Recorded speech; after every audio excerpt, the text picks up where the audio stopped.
Hi, everybody. This is Loren Baker of Search Engine Journal. Welcome to today's special edition of the weekly SEO Rewind, episode number 4, I believe. And this is going to be a good one.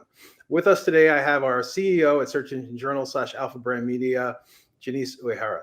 How are you doing, Jenise? Hi, I'm good. I'm so glad to be here on your show. Thank you.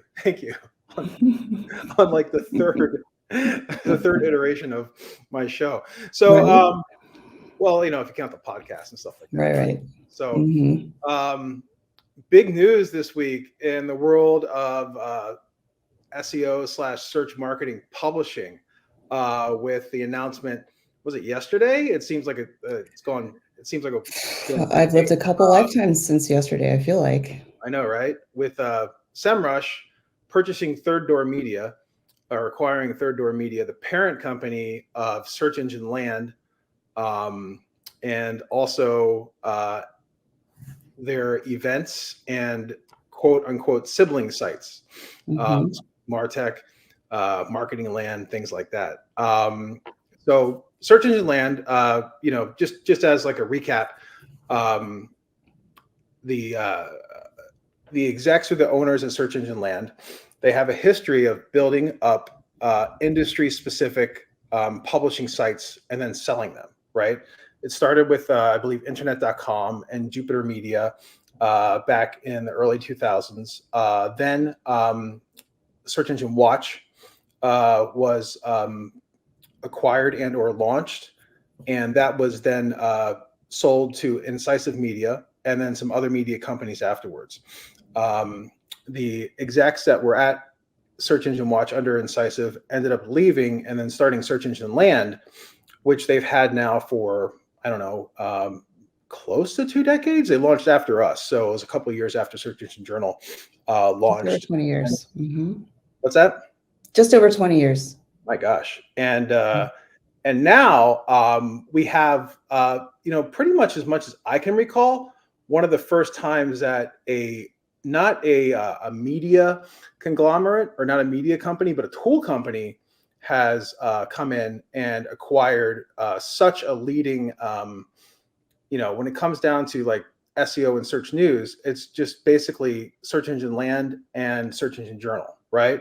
So they've come in and bought one of the top 2 leading news publications and tutorial publications on search marketing SEO. What are your thoughts there with a tool company, a tool and I guess education company, because they bought Backlinko, they've had other acquisitions over the years. What are your thoughts, primarily on a tool company coming in and purchasing one of the top media sites in our industry? The news really was seismic. I read it all when you had when you get really big news, you remember where you are. Well, I'm laying in bed and I have a meeting in about 15 minutes at 6:30 a.m., which is extraordinarily early, even for me. But I'm awake and start looking through my phone, and I happen to hit LinkedIn, and I see the announcement, and I was like, my jaw just dropped. And I'm still peeling it apart, and I think you are, and the team is, and everybody in the industry is. This clearly has implications for anybody who considers themselves a search marketer or selling to search marketers. And so I think, in a nutshell, if I were to print a t-shirt about where we are right now, I think it remains to be seen, or alternatively, time will tell. When a major player in our industry that is a platform that sells services, that sells tools, buys an outlet that reports on that same industry that they sell tools, that they sell services to, it creates an interesting conundrum. And a lot of folks on social media are calling out, at least, optics wise, certainly looks like a conflict of interest. How could you possibly trust the news or information that comes out of said outlets to not be biased to favor their parent company? When they produce a tool guide, Are they really going to mention their top competitors when news comes out about that involves a competitor, or is about news that may not be flattering to the parent company? What is the editorial team going to do? Now, they have said, both Search Engine Land and Semrush have said they're going to allow the editorial team to maintain their freedom and have their independence and be able to publish what they want. And I do believe that's what they believe today. And I'm really interested to see what happens 3 months from now, 6 months from now, a year from now, when all the brouhaha and everybody's moved on to the next thing, the next drama or popcorn eating event. What happens then? Right. Or to all of the existing media, all the existing content, and what happens to their editorial strategy then? Being I work for a public company, and it is no joke. You are marching towards the analysts' expectations. And I watched my company turn itself inside out to meet and make, short-term gains at the cost of long-term projections because they were so beholden to shareholders' interests. So, how that plays out with Search Engine Land, it definitely remains to be seen. But I do believe that their intentions are genuine. I do believe that they do have a good editorial team in place at Search Engine Land. They've got high editorial standards. They've got people who know what they're doing and talking about. I think the real change is going to happen later. Again, after the dust is settled, we've all moved on to other things. Is the voice going to be different? Is what they publish going to be different? And what's going to happen to the existing content? I'm waiting to see what happens with that.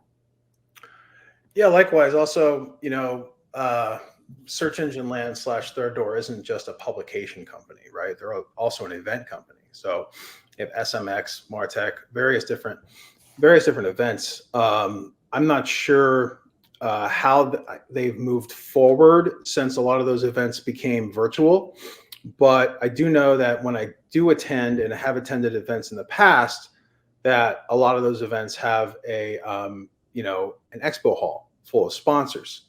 Typically, those sponsors are other tool companies. So, and there's speakers as well. Yeah, true. Very true. And contributors, right? So, I'm just wondering in the back of my head how that's going to work moving forward. Are those events going to be brought to you by, one tool company, Semrush, right? Or are they going to still try to bring in other competitors to, purchase those sponsorship spaces and things along those lines? I can see that definitely being an issue if that were the case. So yeah, and by the way, congrats to the folks at Third Door Media as well. Like it's exiting like this, or however it's going to work, is a pretty big deal. So kudos to them for making it happen. Yeah, I think they came out big winners, in this play. So kudos to them.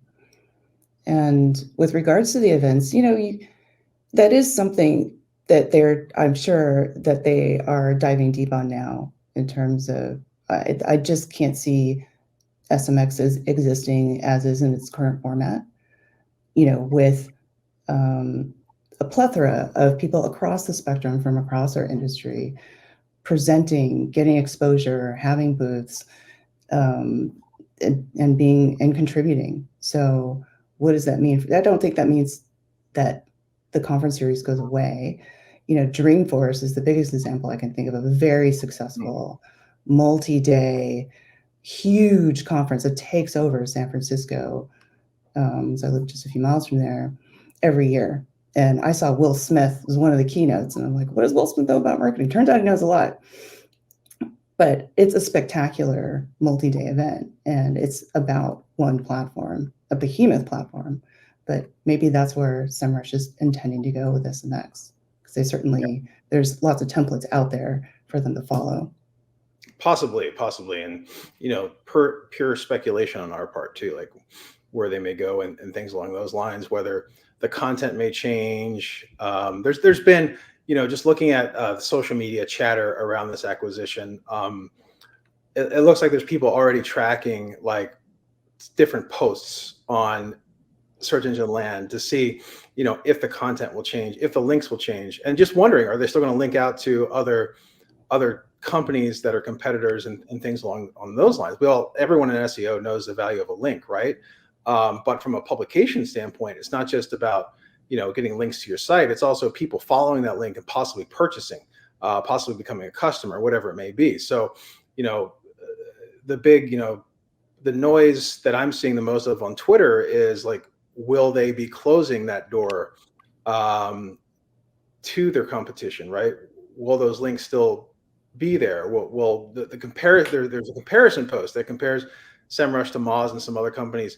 How's that going to be influenced by this, or will it be influenced at all? Right? That's the big thing, and that's where it comes down to, hey, the editorial team is still going to maintain an unbiased, impartial approach to their coverage and be on their own. So that's something that will be really interesting to follow, especially on Twitter/X.com.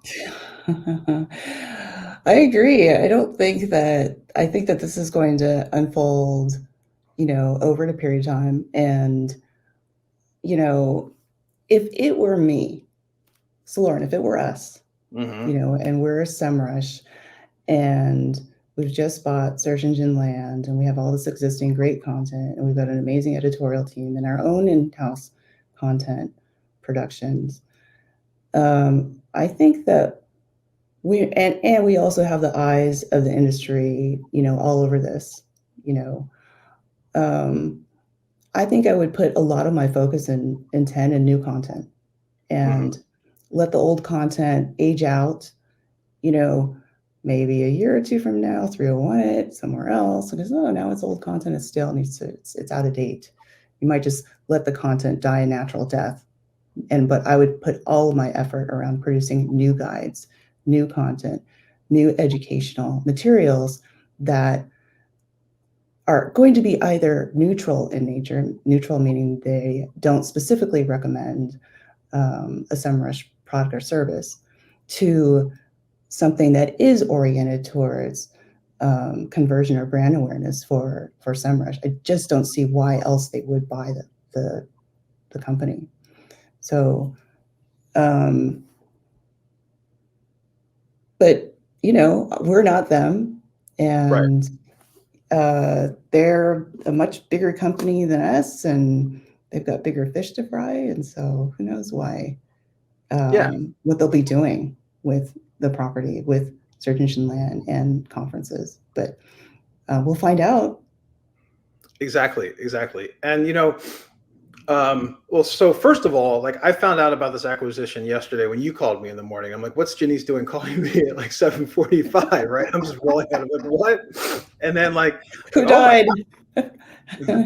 Oh my gosh, like it was pretty surprising. But like at the same time, I was then reminded later in the day, because I'm getting tagged on LinkedIn with people congratulating Search Engine Journal on being acquired. So, and this is something I think we've kind of struggled with over the years. Like, we'll see people calling us Search Engine Land, people calling Search Engine Land Search Engine Journal, people tagging us on something all even the time. Like the Roundtable puts out, right? So like, and I always tell people, like, one of the key differences between SEJ and Search Engine Land in the past has always been that I've always viewed like Search Engine Land as being a lead generation tool for events, for conferences, for this, for that. Now that's kind of changed. They've done a lot more third-party advertising over the years, right? They also have their, what is it, Digital Marketing Depot, I believe, that has like studies and white papers and reports, and things along those lines. But to you, what's the difference between the Search Engine Journal and Search Engine Land up to yesterday, or what has been the main difference? Oh, I always kind of thought of us as sort of the scrappy, bootstrap sort of, I don't know if upstart is the right word, but, I was always in awe and had mad respect for search engine land. You know, they, in a lot of ways, are a much more fully built out, developed company than what we have been, because we chose to remain bootstrapped over the years, and that's offered us a lot of freedom, and Right. freedom always comes at a price. So, yeah, wow, I'd love to hold conferences across the world and have hundreds of people show up to them, and because we have had a conference series, remember that, Loren? Mhm. SEJ Summit, so fun. And man, I thought I was going to die because we had 12 people working for us. Half of them were part-time. We had our director of sales also tasked with being the event manager, being on Yes. site, booking the hotels, and paying for everything up front and praying that we get enough butts and seats to break even. That's a Yes. tough business. It And really is. trying to figure out the price points and when do you do early bird and when do you cut it off, and getting speakers and working with them on the content. And I'm very proud of what we did with SEJ Summit. But it was difficult because we were doing it with multiple people wearing Right. many hats. And so when you ask what's the biggest difference between Search Engine Journal and Search Engine Land, I think there's that approach. We've always had to take how can we do more with less kind of Right. approach. I think that, we haven't always been fully staffed where we needed to be. And I'll be upfront, our content over the years had suffered as a result because we didn't have enough eyes on, we didn't have enough staff internally. But after being at this for 15 years, I've gotten really used to being thrifty and, making do with what we have and making the most of it. Right. And, but let me turn that to you because you're the expert in the content itself. What would you say, either in the editorial strategy or the type of content or the vibe or the voice, what would you say is sort of the biggest differences between the two brands?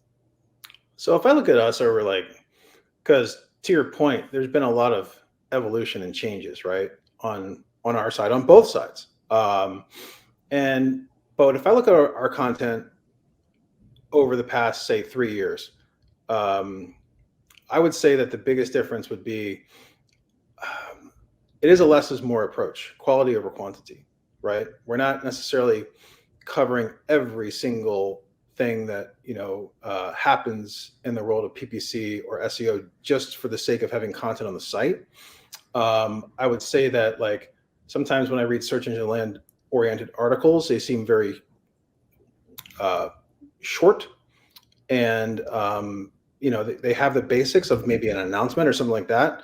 But one thing that we tend to do on our side is publish a little bit less, but put a little bit more TLC into what we're publishing, right?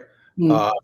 And I think one of the major differences, and one of the differences I've heard from people over the years, is that we write a little bit more, not only covering something that's happening, but how it can be applied to the day-to-day practices of someone in the SEO industry, the search marketing industry, the PPC industry, whatever it may be, right? So just taking the time, and we also like to play the long game as well. Like if we're putting together a news piece and we see it starts to really pick up, then we'll add to it. We'll add more quotes, more tutorials. We'll kind of craft that and update it over the months afterwards, as opposed to just like covering. It's more so just and I think that's reflective of our team, and the amount of search marketers that we have, like practicing search marketers that we have on board, even from a full-time perspective, where I don't think we're as dependent upon contributors as we used to be. Point being is that a lot of our content in the past used to be coming in from third parties, people that we've worked with, people that we trust, but not necessarily coming from ourselves, right? So I think with our editorial team that we've developed over the past few years, one of the key differences is a lot of that content is coming not just internally, but it's extremely resourceful with the intent of it being useful down the road as well, not just for the day that it happens or the week that it happens. Mm-hmm. It's not just this happens, but what does it mean to you, and how can you make use of it? Why is it important, and why you should be paying attention? And here's a how-to, or here's a tip, and here's how to make it actionable for you, the practitioner.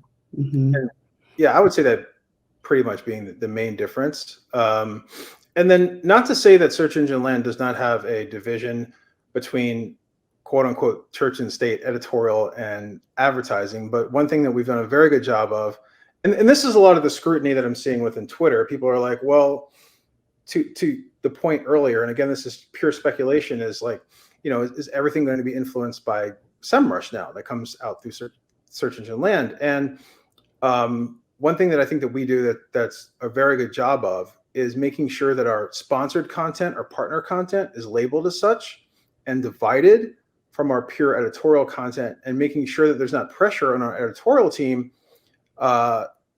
to cover things or shine a light on sponsors, so to speak. I think we do a very good job of keeping division between those two.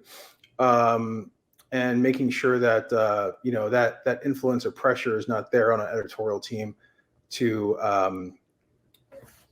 favor one company over the next. And that's going to be really interesting to see how that plays out from the search engine land perspective moving forward. We should play bingo with that phrase, church and state. I feel like we bring that up on a regular basis when talking through content, when talking through standards, when talking through guidelines, and it's a fair question. Again, remains to be seen. Time will tell. It's a fair question whether, Semrush acquiring search engine land, what happens to church, the division between church and state? Does the church become the state? It doesn't mean that has to happen, but it certainly is something to look out for, because the holding party, the acquiring party, certainly has a vested interest in the kinds of content and news that the publication is publishing. Mm-hmm. I get questions sometimes about our contributor system or program.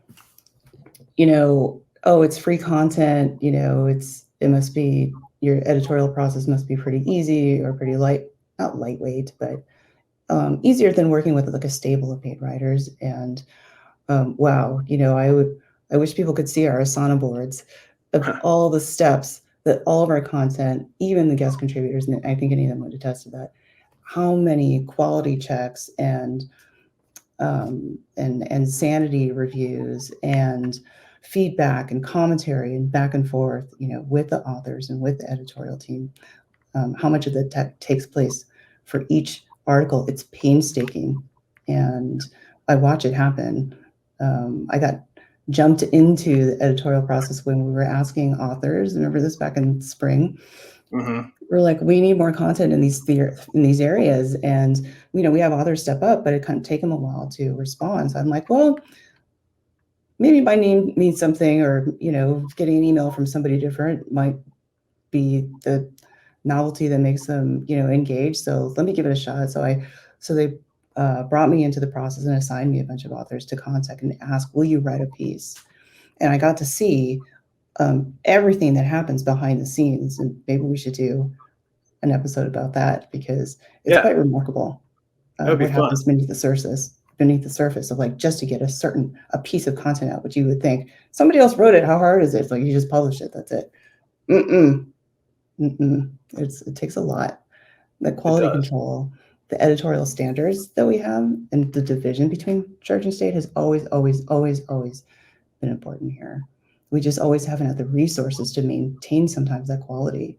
So, keeping it real, it's our quality record is definitely not spotless over the years, but I think it's gotten a lot better. And we've gotten a lot, like I said, I think, work better about working smarter, to make do with the resources that we have.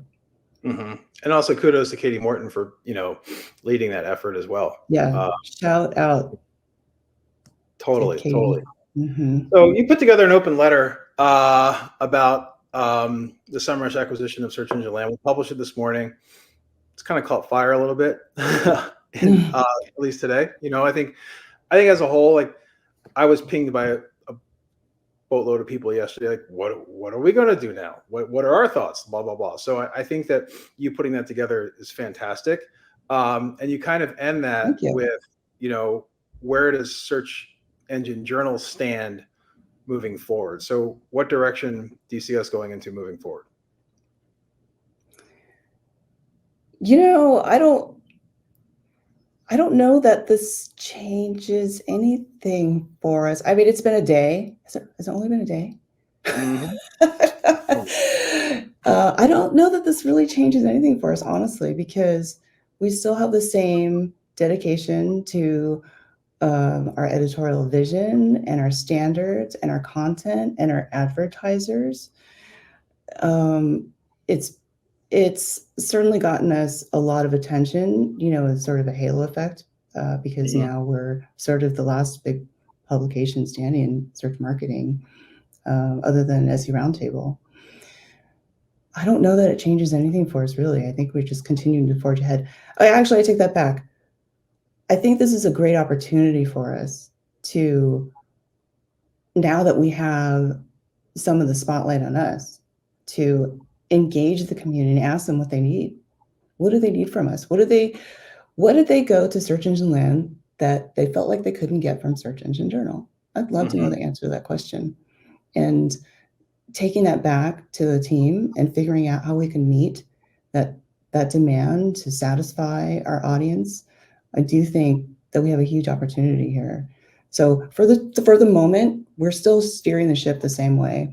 I don't see any reason to change course or stop on a dime, but I am very interested to see feedback and ideas and to hear from the community on what they'd like to see from us going forward. And is that a different thing? Is that more of something or less of something? That could be really interesting. Absolutely. So time will tell, right? Let's see where we go. I'm looking forward to this, though. This is exciting. Me too. Great time to be alive. Yeah. Let's see what happens next. Jenise, where can our viewers and listeners find you online? How can they connect with you? What's the best way? Oh, that's a good question. I would say I kind of ping pong between LinkedIn and a little bit of time on X, just kind of to see what's happening there. But I would say most of the time it's on LinkedIn. And I've also, at the bottom of that article, maybe we can put it somewhere when we publish this, there's a link to a form, a Google form that's very simple and just asks for comments, feedback, ideas, and if you put your email in it, I will respond back. So I'd love to hear from, our peeps out there, whether you're a contributor or a speaker or influencer, somebody who's starting out in the business, or somebody who's, was an established marketer and has been a longtime reader or just coming back. I'd love to hear from you. Awesome. And if you're watching this via the email, that link is definitely in the email. If you're watching on YouTube, we're going to put it in the comments. So please feel free to, first of all, read that open letter from Jenise about this, and then, hit her up with what you're Hit me up. looking to see, SEJ do moving forward. So how we can get better and how we can better solve your problems that you may have. That's right. So, yeah. Awesome. Well, it's been a pleasure, Jenise. Thank you for having me on. This was super fun. Absolutely. Okay, see ya. Bye.